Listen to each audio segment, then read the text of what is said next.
falando aqui, né? Nós tivemos esses dois momentos e aí sobrou para mim, na verdade, ficou para eu falar sobre juventude. Afinal de contas, o próprio pastor Ricardo me nomeou ministro da juventude. Então, isso tem um peso. A galera brinca comigo, né, sobre essa questão de ministro da juventude. Na verdade, não tem nada disso. Eu costumo falar que sou os brothers, eu sou o brother da galera e tal. E também de vocês, da igreja toda. E aí lembro que eu comecei falando aqui, né, que é novidade para nós, o que a gente está vivendo. E aí, será que é novidade? E aí eu queria perguntar aqui para vocês, qual foi o momento da nossa história no qual nós não vivemos crise na nossa nação? Qual foi o momento na história mundial que o mundo teve distante de crises, de problemas? Qual foi o momento, talvez, sei lá, da sua cidade, na qual, no que diz respeito à política, você viveu momentos de paz e bonança? E aí eu fiz uma pesquisa rápida, me lembrei um pouquinho do ensino médio também, né, das aulas de história do Brasil, talvez você se lembre. E aí eu descobri, ou na verdade eu relembrei questões que me mostram que nós nunca tivemos livre de crises e problemas relacionados à nossa nação. E aí eu queria fazer alguns levantamentos, fiz uma pesquisa rápida para mostrar isso ao longo da história do nosso país e na história do nosso país, no momento da colonização, né, que foi o primeiro momento da nossa história.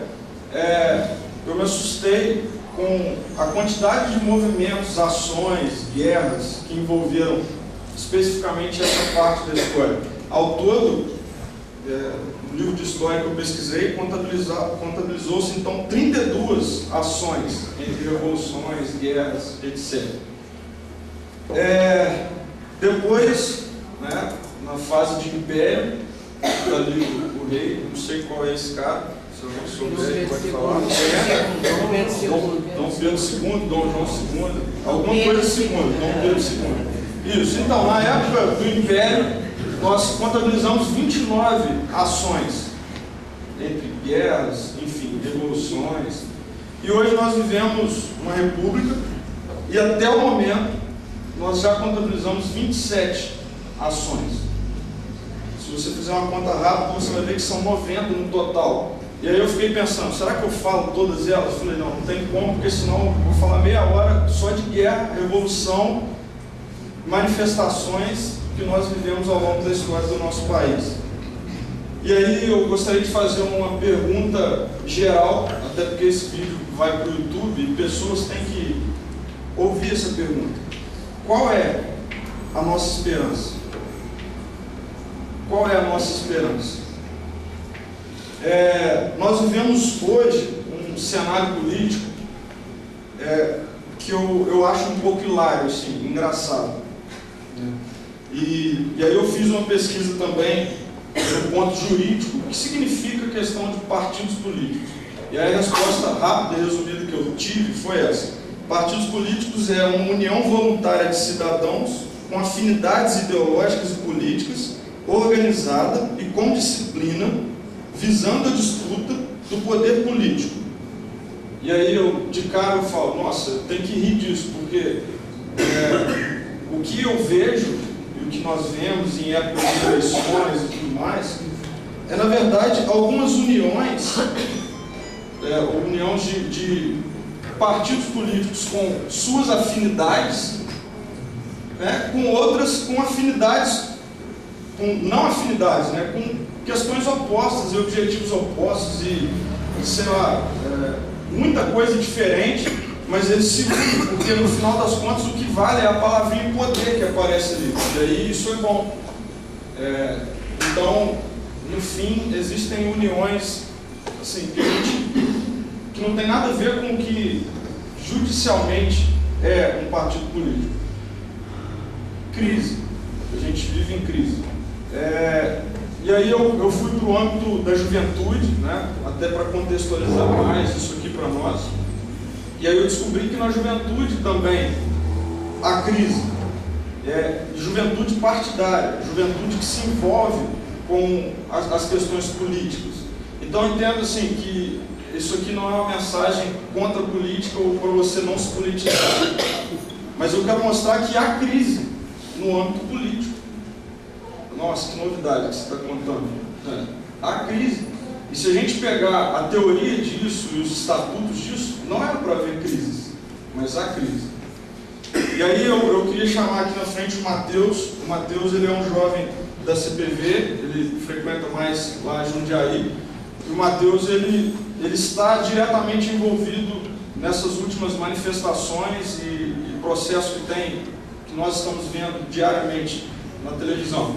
Eu queria trazer o Matheus aqui, cheguei Matheus, porque o Matheus vai falar um pouquinho sobre essa questão da crise também entre os jovens, né, no meio estudantil. O meio estudantil, se vocês não sabem, eu acho que a maioria de vocês sabe, sempre esteve presente, né, nas maiores revoluções do nosso país, sempre se envolveu diretamente, né, mas há crise. E eu queria que o Matheus falasse um pouquinho aí do que ele tem feito, enfim. Pedro, o Pedro me chamou aqui, eu vou falar rapidinho sobre como que está a luta do movimento estudantil hoje no Brasil. Muitos de vocês sabem, têm essa compreensão de que a juventude é quem estava nas ruas nesse levante de massas que a gente teve em junho, mas aproveitando que o Pedro estava falando, a crise política ela também se dá no movimento estudantil. O movimento estudantil sempre foi representado pela UNE, que é a União Nacional dos Estudantes. E a UNE teve um papel histórico muito importante, tanto no Fora Collor, quanto no Petróleo é Nosso, em vários momentos de crise política no nosso país. A gente tem compreensão de que a juventude tem um papel fundamental nas ruas.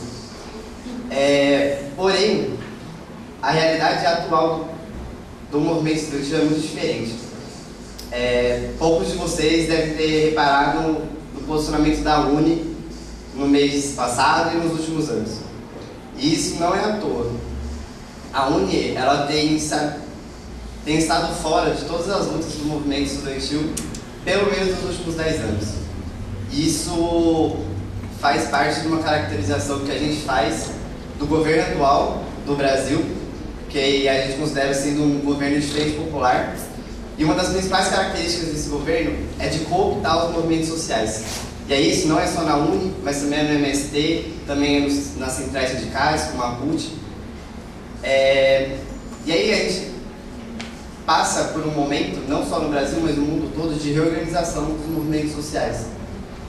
Isso significa que as velhas entidades que representavam as categorias, tanto sindicais quanto estudantis, elas não representam mais as lutas dos jovens, as lutas dos trabalhadores. E por causa disso, a gente entende que novas entidades têm que surgir, que se libertando um pouco das amarras que prendem as velhas entidades, como é no caso a UNE.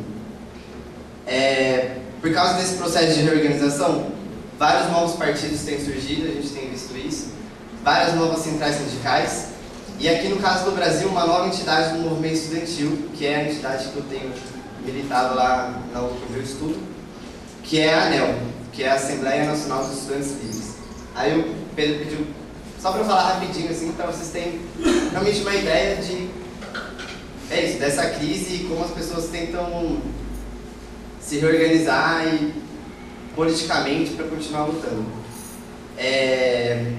A gente teve no Brasil, em 2007, uma onda de tomadas de reitorias enorme, assim, enorme mesmo. Tem muito a ver com o que foi o programa do REUNE, que foi um programa do governo federal, que vai contra o que os estudantes defendem de projetos de educação pública no nosso país. Aí então, em 2007, durante toda essa tomada de reitorias, foi a gota d'água para muitos estudantes. A UNE se colocou contra as greves, contra as tomadas de reitoria. A UNE chegou a fazer cordão de isolamento em volta das reitorias para evitar a ocupação. E aí isso é muito ruim, assim, porque a UNE ela traiu toda a história de luta que ela tinha, ela traiu todo o movimento estudantil Então, várias universidades, principalmente as federais, que são extremamente precarizadas no nosso país, têm uma dificuldade de se organizar, e é necessário que exista uma entidade nacional que organize os estudantes no âmbito nacional. E esse era o papel da UNE. E a UNE, há muito tempo, largou isso. A UNE recebe hoje milhões de reais por ano do governo federal, desde que esse governo que a gente tem aí no país nos últimos 10 anos. Isso faz com que a UNE, então, seja contra qualquer tipo de medida que bata no governo federal, nos governos estaduais, nas reitorias. Aí, sendo assim, teve o Congresso Nacional dos Estudantes em 2009, e aí tinha mais de 2.000 pessoas, foi lá no UFRJ, e foi votado por uma ampla maioria a necessidade de criação de uma nova entidade do movimento estudantil no âmbito nacional, que é a ANEL. Justamente porque a gente entende que a UNE hoje, devido aos milhões que ela recebe, não tem como ela voltar para a luta, não tem como ela simplesmente virar as costas para o governo federal, que sustenta ela financeiramente, sustenta os seus líderes. O mesmo partido está na direção da UNE há 30 anos, e através de eleições fraudulentas, a cada 2 anos eles continuam se reelegendo. Então, em 2009, em fevereiro de 2009, foi fundada a ANEL, e com esse intuito de dar para os estudantes, para o movimento estudantil, no âmbito nacional, uma luta que consiga então atingir o governo federal, as reitorias, e seja organizada no âmbito nacional. Isso foi muito importante, tanto que em 2011 a gente teve a maior greve e movimentação no nosso sistema educacional, que foi a greve das federais. A greve das federais atingiu 56 das 59 federais que a gente tem. Foi muito grande, e a ANEL tem um papel fundamental de organizar isso nacionalmente, chamando o Comando Nacional de Greves. E essa nova entidade, que é a ANEL, ela funciona basicamente em 7 princípios, que a gente estabeleceu para que não corra o risco de que a ANEL, daqui a alguns anos, se transforme na UNE. A primeira delas, que é uma das mais importantes, é a independência política dos governos e das reitorias. Então a gente não aceita que nenhum tipo de partido faça chapas para disputar o comando na ANEL. A gente não funciona por chapas, a gente rechaça qualquer tipo de vínculo político, o que não impede que partidos políticos estejam dentro da nossa entidade. O segundo é a independência financeira, porque a UNE ela se corrompe, não só a UNE, como a maioria dos movimentos se corrompem a partir do momento que elas começam a ganhar dinheiro do governo. Então a gente não recebe nenhum tipo de dinheiro nem de partidos, nem do governo federal, nem de empresas. Então tudo que a gente faz é através de campanha financeira, de venda de rifa, bombom, chocolate e coisas do tipo. O terceiro é a democracia na base, o que significa que tudo que a ANEL decide ou se posiciona é voltado em cada universidade, em cada centro acadêmico, em cada grêmio estudantil. A quarta é a ação direta. Então a gente entende que a nossa esperança não tem que estar de maneira nenhuma no governo federal, no parlamento, que se a gente quer mudar, o único meio de mudar a realidade social do Brasil é através da luta direta. Então é através de greve, é através de manifestação, é através de ocupação de reitoria. A quinta é a luta contra a opressão, e essa acho que talvez seja o maior diferencial da ANEL. A gente tem no Brasil 3 grandes opressões que têm guiado a história do nosso país, que é o machismo, a homofobia e o racismo. Esses 3 tipos de opressão são o carro-chefe assim, da ANEL. A gente não aceita nenhum tipo de opressão, tanto dentro da nossa entidade quanto no Brasil. Então a gente tem encampado diversas campanhas para tentar mudar a realidade dos oprimidos. A sexta é a Aliança com a Classe Trabalhadora. Então nessa quinta-feira, não sei se vocês viram, teve uma greve dos trabalhadores aí no Brasil inteiro, foi uma das maiores greves dos últimos anos. E a ANEL, todos os militantes da ANEL foram nas fábricas, fizeram desde a madrugada piquete nas portas das fábricas para incentivar e forçar as centrais sindicais pelegas que deem cabo à greve. E a última é o internacionalismo, que a gente entende que todo esse processo de reorganização e a luta do movimento estudantil, ela também é internacional. Então a gente tem militantes da ANEL na Síria, no Egito, na Espanha, na Argentina, no Chile, na Inglaterra. E o que eu queria fazer aqui também é um convite para todo mundo que estuda em universidades, que se envolvam com a ANEL, que se ficarem interessados, que precisam procurar. Também quem estuda em colégio, a ANEL tem um programa muito forte com relação aos secundaristas. Não sei se vocês sabem, mas durante o Fora Collor, a média de pessoas que estavam lá e foram para as ruas era de 12 a 16 anos. Eram basicamente os secundaristas. Porque os secundaristas também têm um peso muito forte no movimento estudantil. E a ANEL também se organiza nisso aí. Isso aí, meu Deus, que eu falo. Muito bom, Matheus. Obrigado.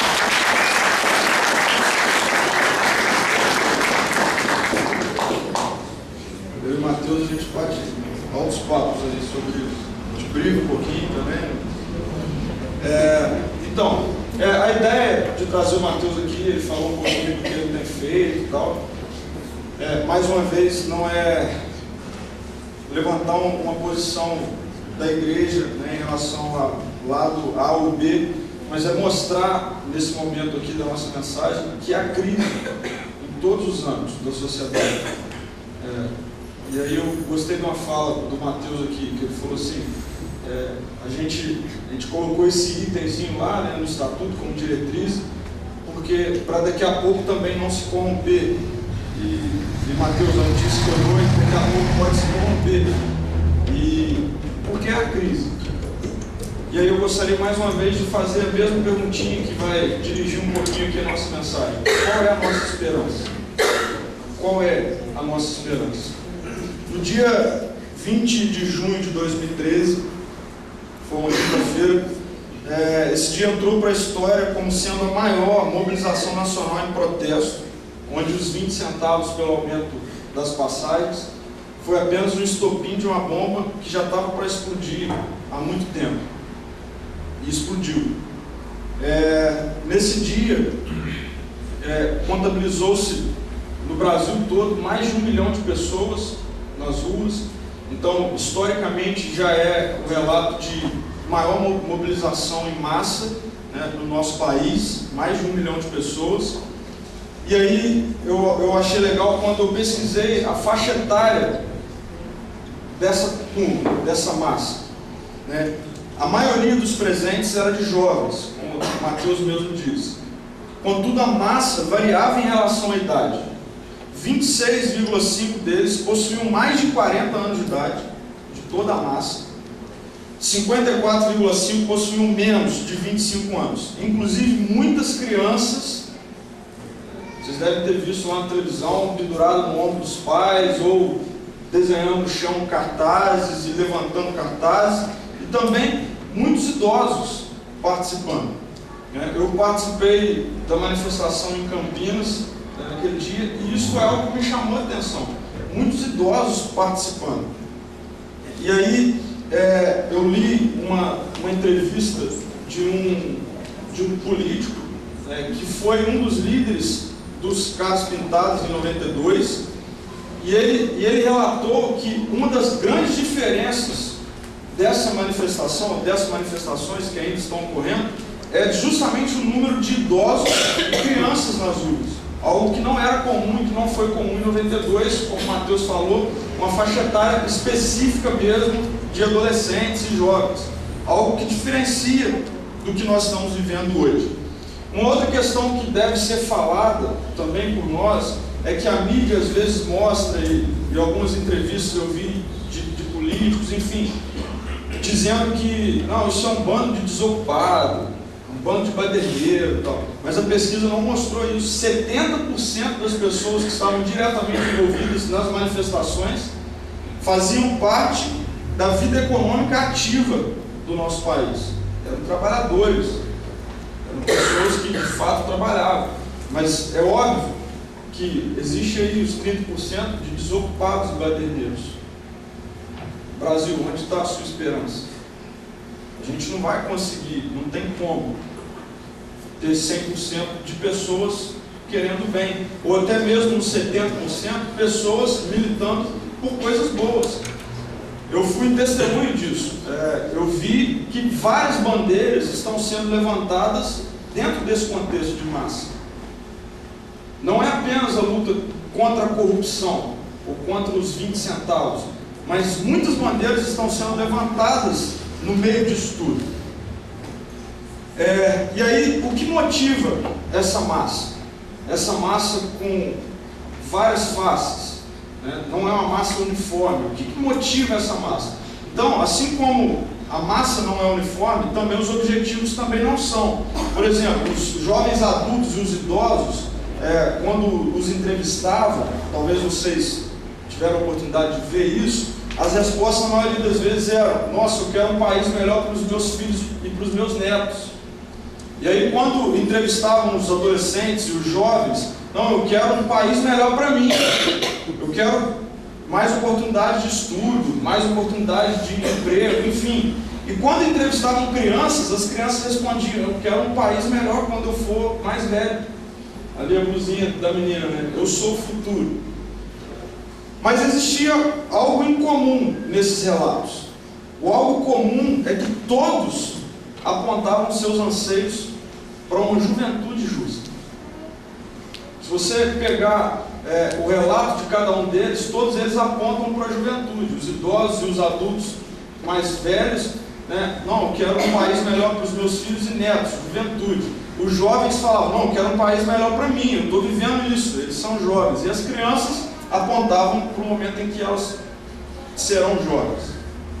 Então, é fato que o nosso país quer uma juventude mais justa. Mas aí eu volto a perguntar: onde nós temos depositado a nossa esperança? Onde nós temos depositado a nossa esperança? E aí, no meio disso tudo, no meio dessa massa, no meio desse 1 milhão e pouco de pessoas, está a igreja. A igreja está no meio disso. Algumas pessoas no meio disso tudo, na verdade, não sabem bem como se posicionar. Eu vi algumas questões levantadas a respeito disso e assim, alguns são a favor, alguns são contra, como que isso vai funcionar e tal. E aí eu vi muitas pessoas, igreja, anunciando contra a corrupção, contra as injustiças sociais, contra o aumento dos 20 centavos na passagem, contra a aprovação da PEC 37, e aí a minha pergunta é: e mais o quê? E mais o que a igreja anseia? O que mais, dentro disso tudo, a igreja quer? E aí muitas pessoas respondiam da seguinte forma: está escrito na Bíblia que nós temos que ter fome e sede de justiça. Jesus que falou isso. Está escrito isso lá, de fato, isso está escrito lá na Bíblia. Bem-aventurados que têm fome e sede de justiça, pois serão satisfeitos. E não tem nada de errado nisso. É óbvio, a igreja precisa estar nisso. Essa fala é de Jesus. Jesus falou isso. Só que aí, algumas pessoas mesmo assim: não, mas não é correto, é correto. E aqui eu queria definir isso. É fato que a igreja, e a igreja, quando a gente fala igreja, a gente tem mania de pensar num prédio, muitas vezes. Não, nós, a igreja, nós temos que estar envolvidos, nós não podemos estar omissos a lutas contra injustiças, contra a corrupção. Eu gosto muito de um texto que está no profeta Jeremias, no livro do profeta Jeremias. Depois, se você quiser ler, eu acho bem legal. Ele está no capítulo 22, vai do 13 até o 17. Mas eu quero ler apenas o versículo 13, que diz assim: ai daquele que constrói o seu palácio por meios corruptos, seus aposentos pela injustiça, fazendo seus compatriotas trabalharem por nada, sem pagar-lhes o devido salário. Parece que ele está falando hoje. Ele aqui estava cobrando do rei as injustiças. Aí algumas pessoas no meio disso tudo falam assim: mas naquela época o rei reinava numa nação onde tinha um único Deus, e hoje nós estamos num país onde o Estado é laico. Virou moda esse negócio de Estado laico. Todo mundo gosta de falar isso. Mas hoje o Estado é laico. Mas falar em Estado laico é falar em leis que beneficiem essa ou aquela religião. E nesse momento, a luta não é apenas por leis. Nesse momento, a luta é diretamente ligada a injustiças e corrupção. E aí, essa é a fala de Jesus. E aí, nós, como igreja, somos profetas nos nossos dias hoje. Nós temos que levantar voz contra tudo isso. Isso é fato, isso não é discutível. Mas aí, algumas pessoas têm também partido para um outro lado, de achar que apenas ir para a rua, apenas fazer parte de uma massa, apenas conseguir gritar alto, tudo isso vai ser suficiente para que a nossa juventude seja mais justa. E aí a nossa introdução já mostra que não vai ser. Durante as 90 manifestações ao longo da história, tinha gente gritando, tinha gente fazendo número. A diferença, eu acho que é a internet, que hoje nós temos a internet. Mas o tempo todo existem pessoas lutando por juventude mais justa, por um país mais justo. A grande questão é que a igreja tem achado que isso é fazer o que Jesus quer que a igreja faça. Ir para a rua, levantar cartaz ou postar na internet frases contra A ou B, partido A ou B, político A ou B. E aí a pergunta agora vai mudar. Igreja, onde está a sua esperança? Onde está a esperança da igreja, de fato? Eu queria abrir um parênteses aqui por uma curiosidade a respeito dessa questão de Estado laico e tal.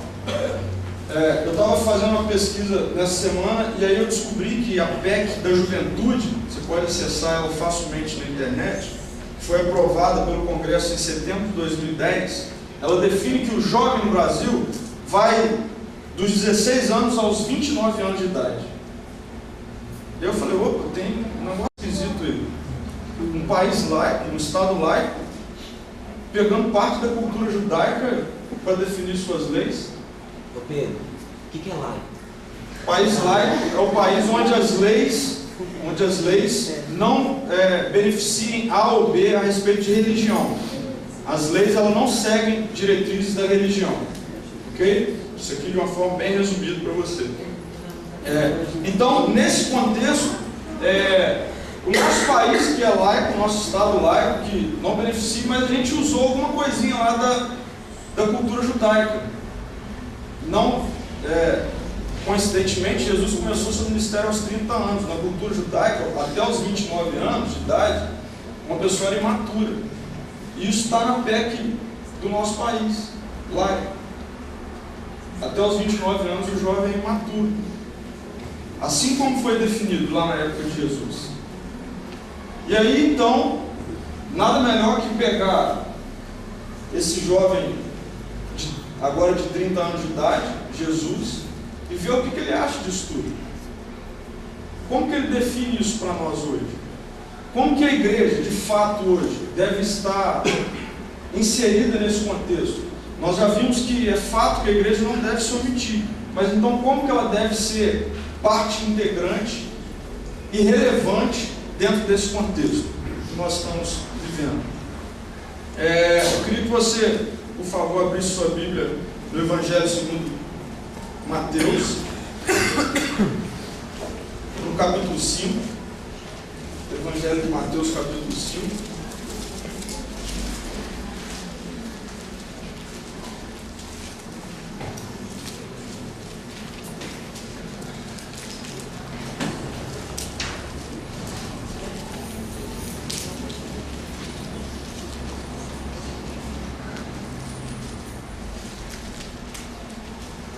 Logo no início do Evangelho de Mateus, vou falar um pouquinho até chegar nesse capítulo.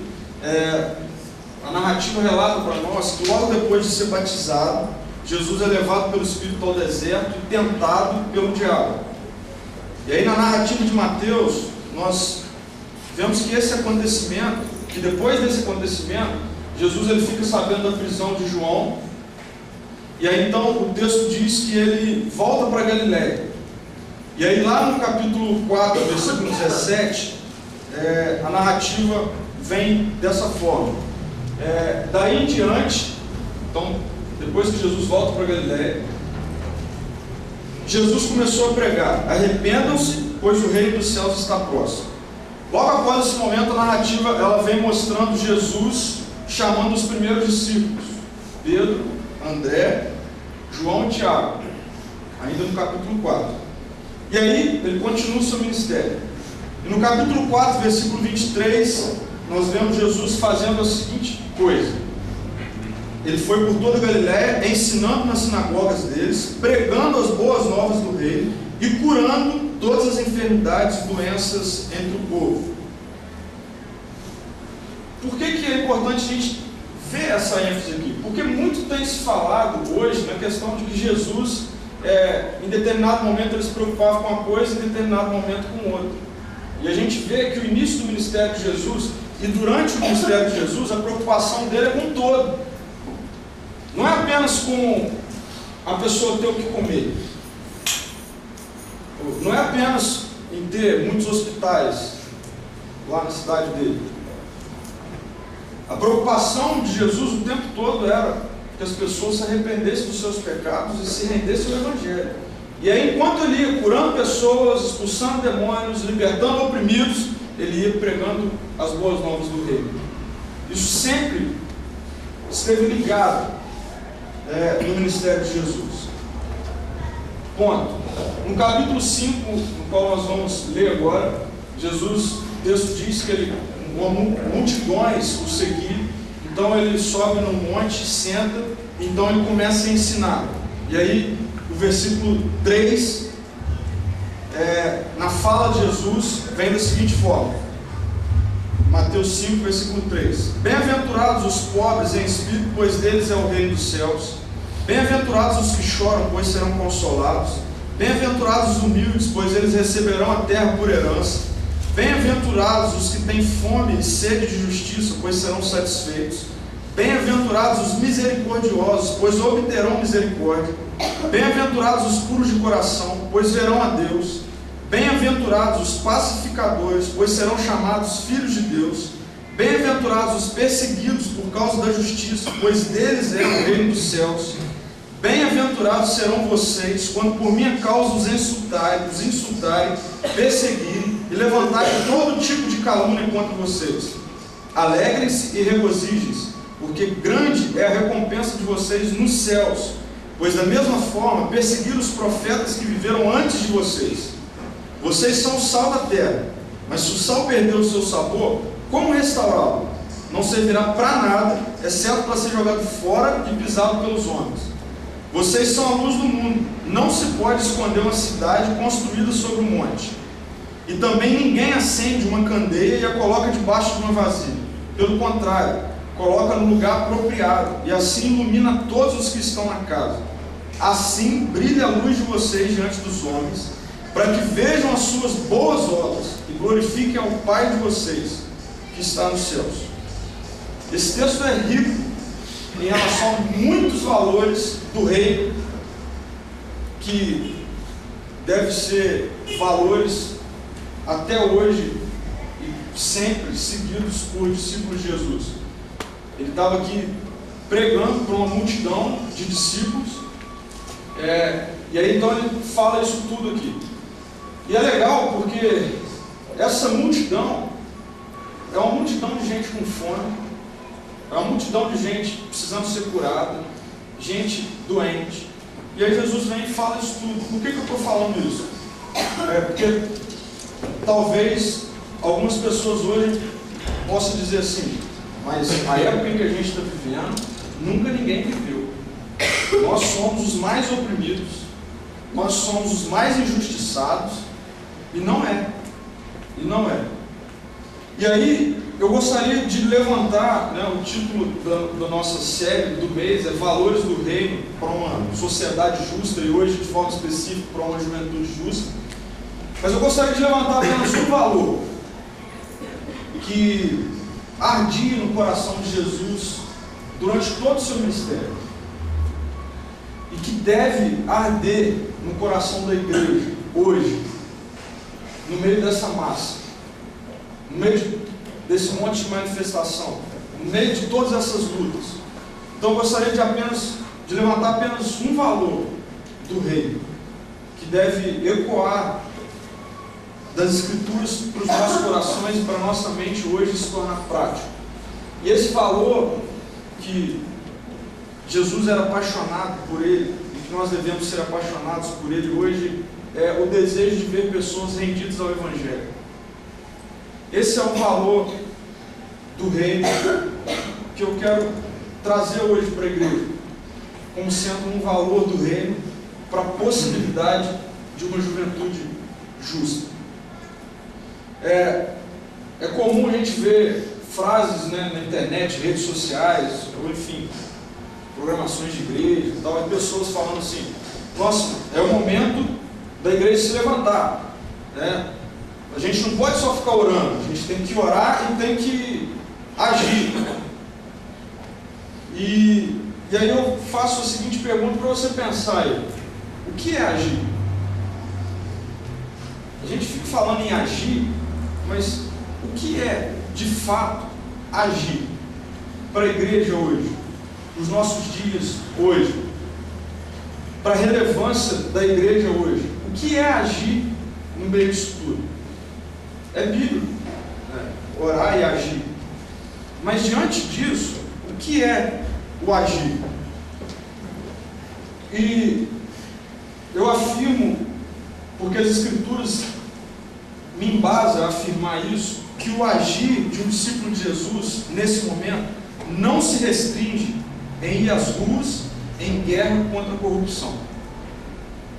O agir de um discípulo de Jesus hoje não se restringe a manifestações via redes sociais contra a corrupção. Não se restringe a isso. Porque quando nós fazemos isso, e nós estamos sujeitos a fazer isso, quando nós fazemos isso, o que fica subtendido nisso? Que nós confiamos no quão forte eu consigo gritar, ou na minha capacidade de escrever coisas que, de uma certa forma, convençam as pessoas de alguma mudança, enfim. É isso que fica subtendido para as pessoas. Só que a gente precisa voltar a nossa esperança para onde? Igreja, onde está a sua esperança? Onde está a esperança da igreja? Jesus inicia seu ministério dizendo: arrependam-se, pois o reino dos céus está próximo. Jesus continua seu ministério pregando as boas novas do reino enquanto curava, enquanto libertava pessoas oprimidos. Nós não podemos pegar um versículo embasado de um todo, como é o Sermão da Montanha, como a gente conhece, né, o Sermão do Monte e tal. Nós não podemos pegar o versículo isolado e embasar as nossas manifestações e as nossas revoltas nesse versículo. O texto ele é muito claro para nós como um todo. E aí eu gostaria de ler o versículo seguinte desse versículo que nós embasamos muitas vezes. Nós vemos camisas e faixas, muita coisa escrita: eu tenho sede, fome de justiça, tal, fome e sede de justiça. Mas não é só isso. E aí logo abaixo do versículo, o texto, o sermão e a fala de Jesus vem essa: bem-aventurados serão os pacificadores, pois serão chamados filhos de Deus. E aí eu procurei lá no dicionário grego, né, o significado da palavra pacificadores no texto, e olha só o que é pacificador: pacífico, que ama a paz. Jesus, ao mesmo tempo que ele fala bem-aventurados os que têm fome e sede de justiça, ele fala bem-aventurados os que amam a paz. Aonde que eu quero chegar com isso? se a gente ficar preso às nossas revoltas, embasando apenas em um versículo, isso vai levar com que eu falo por mim mesmo, fique irado contra políticos, entre em guerra contra a polícia e queira a justiça feita pelas minhas mãos. Quem aqui não pensou nisso ainda? Quem aqui, quando vê os noticiários, não pensam nisso? Muitas vezes a gente quer morte de políticos aí. A nossa revolta chega a esse ponto. A minha justiça, a Bíblia mostra de uma forma muito clara que ela é impura. A única justiça perfeita e o único juiz que é reto é Jesus. E aí, eu li até o versículo 16, e no versículo, logo após ele falar todas essas bem-aventuranças, ele vem comparar os discípulos dele ao sal da terra e à luz do mundo. E ele pega pesado, ele fala que se o sal não servir, se ele não der sabor, ele não serve para nada, exceto para ser jogado fora e pisado pelos homens. A luz não tem como ficar escondida, ela tem que aparecer, ela tem que brilhar. E aí ele termina dizendo que assim brilha a luz de vocês diante dos homens, para que vejam as suas obras e glorifiquem ao Pai que está nos céus. Na primeira parte do versículo 12, Jesus diz assim: alegrem-se e regozijem, porque grande é a recompensa de vocês nos céus. A história mostra, esse barbudão aí é o Karl Marx, não sei qual de vocês estudaram ele também na filosofia, talvez, enfim. A história mostra que esse cara aí, a história descreve ele como sendo o pai do comunismo. Ele postulou que o comunismo seria a fase final da sociedade humana, o que seria alcançado através de uma revolução proletária. Os socialistas contra os capitalistas e tal. Essa revolução ia ir em direção ao comunismo, que seria a sociedade perfeita. O comunismo, de uma forma simples aqui, o comunismo puro, no sentido marxista, ele refere-se a uma sociedade sem classe, sem Estado, livre de opressão. Sociedade perfeita. Imagine isso. É isso que ele acreditava. É isso que ele defendeu. Aí, hoje, alguns cientistas políticos e sociais já descartam essa ideia da forma pura como Marx levantou. Já falam, não tem possibilidade disso acontecer. Não vai chegar a esse ponto. Mas aí, a igreja tem uma notícia. A notícia da igreja é: vai chegar esse dia. Vai chegar o dia onde a sociedade vai ser pura, onde não vai haver opressão, onde não vão haver injustiças, onde não vão haver políticos corruptos, onde as pessoas vão viver em paz, onde não vão haver desigualdades sociais. A igreja tem essa notícia. Eu acredito nisso. Você acredita nisso?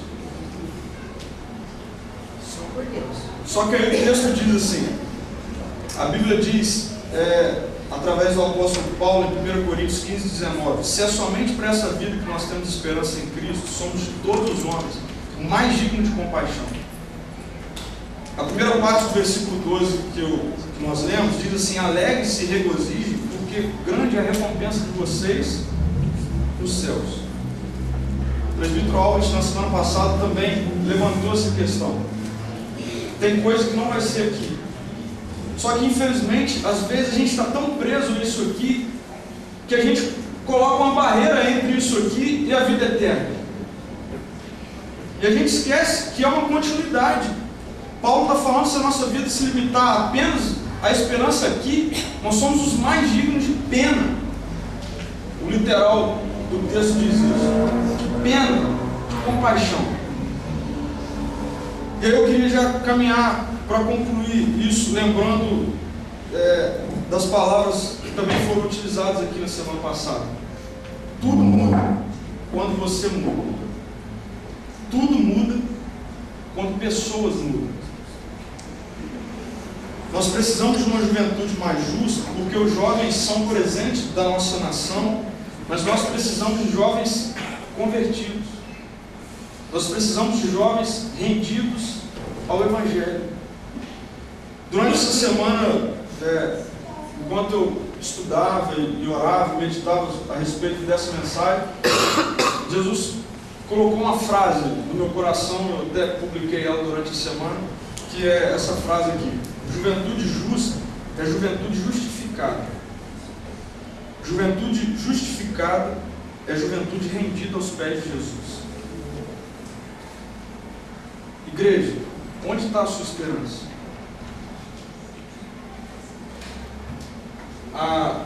O valor que Jesus, que é exalado durante todo o ministério de Jesus, que deve ser real nas nossas vidas hoje, de fato, é que nós tenhamos fome e sede de justiça, sim, mas que nós sejamos missionários, que nós de fato lutemos contra todo tipo de impunidade e opressão. Mas as pessoas precisam saber que um dia o comunismo vai chegar. As pessoas precisam saber que o Evangelho existe para isso, que Jesus veio para isso. Então, não é suficiente para a igreja gritar alto, levantar cartazes contra a PEC 37 ou contra o aumento de 20 centavos.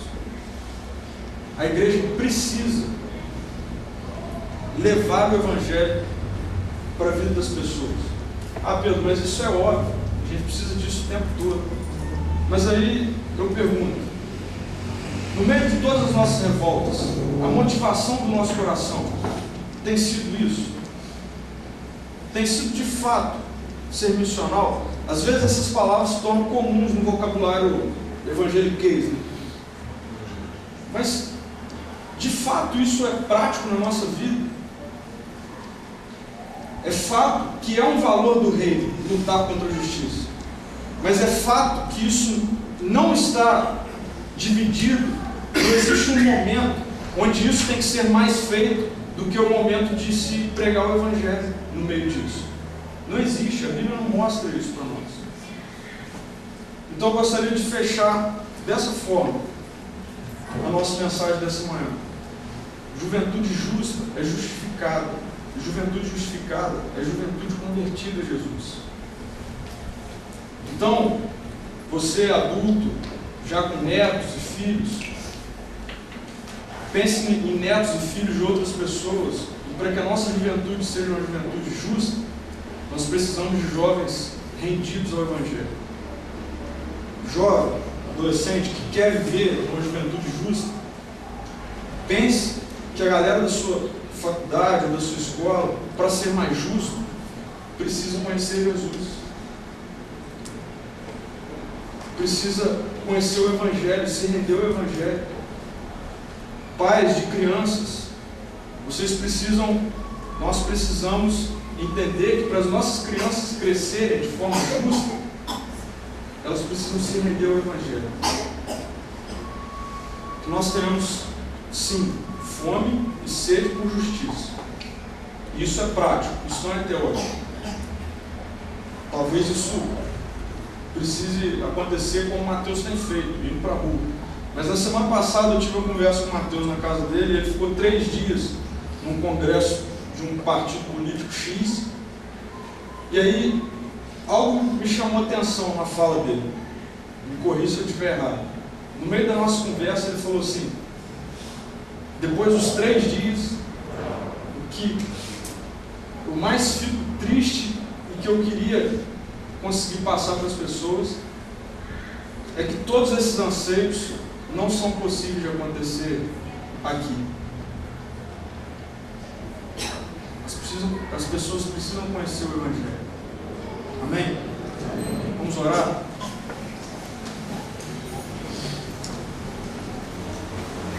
Deus, a nossa esperança está no Senhor, Pai. Deus, perdoe, porque muitas vezes, Deus, as minhas revoltas, os meus anseios, fazem com que eu coloque a minha justiça na frente da justiça do Senhor. somos imperfeitos, nós ainda vivemos num mundo carnal, em pecado, e muitas vezes isso aflora dentro de nós mesmos. E aí a gente fere vários princípios que Jesus, Deus, tinha como prioridade na vida dele. Senhor, nós vemos de uma forma muito clara que a prioridade de Jesus sempre foi disseminar o Evangelho, pregar o Evangelho, espalhar as boas novas do reino.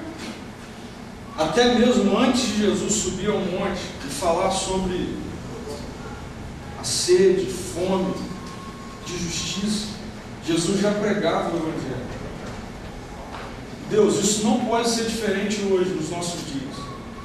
Pai, livra-nos de achar que o simples fato de nos revoltarmos contra todo tipo de impunidade e corrupção da nossa nação é suficiente para que as pessoas vejam valores do reino em nós. Não é suficiente.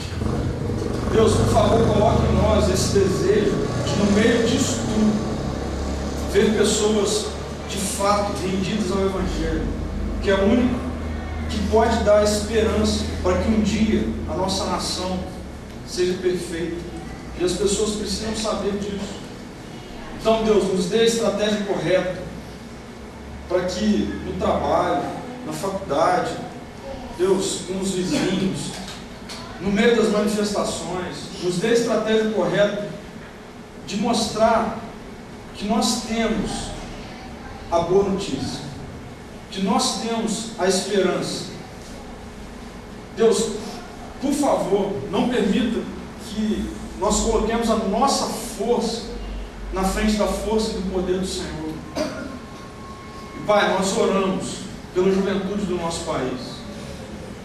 Nós oramos, Deus, por cada jovem, por cada adolescente que está na faculdade, que já estão trabalhando. Deus, nós clamamos ao Senhor por uma nação mais justa. Mas para isso a gente sabe que essa nação precisa se render a Jesus. Então, Deus, que isso possa de alguma forma fluir através das nossas vidas, para que de alguma forma nós consigamos cumprir a grande comissão do Senhor de fazer discípulos, de espalhar essa boa notícia. E aí sim, Pai, que nós consigamos ver de forma prática uma juventude mais justa, um povo mais justo, que ama as pessoas acima dos seus próprios egoísmos e anseios. Que isso comece de nós, que isso não saia daqui e o diabo plante em nosso coração e na nossa mente a ideia de que tudo isso é uma utopia, que isso tudo não tem como ser colocado em prática. Mas Deus, que de fato, durante essa semana, nós consigamos ver isso na prática. Assim como o Senhor mudou a nossa história um dia, que outras histórias sejam modificadas, que assim como nós sejamos profissionais mais justos, nós também sejamos uma sociedade mais justa, jovens mais justos, rendidos ao Teu Evangelho. Por favor, Deus. Irmãos, que a graça e a paz do Senhor nos acompanhe durante essa semana, que de fato o Espírito que habita em nós e que gera em nós poder, equilíbrio e amor seja real, que pessoas sejam alcançadas por esse Espírito através das nossas vidas. Vão em paz, o Senhor abençoe a semana de vocês, o trabalho de vocês, os estudos, os momentos de férias, os momentos de lazer, os momentos de família, que na semana que vem nós voltemos para celebrar mais uma vez a vida de Jesus. Amém?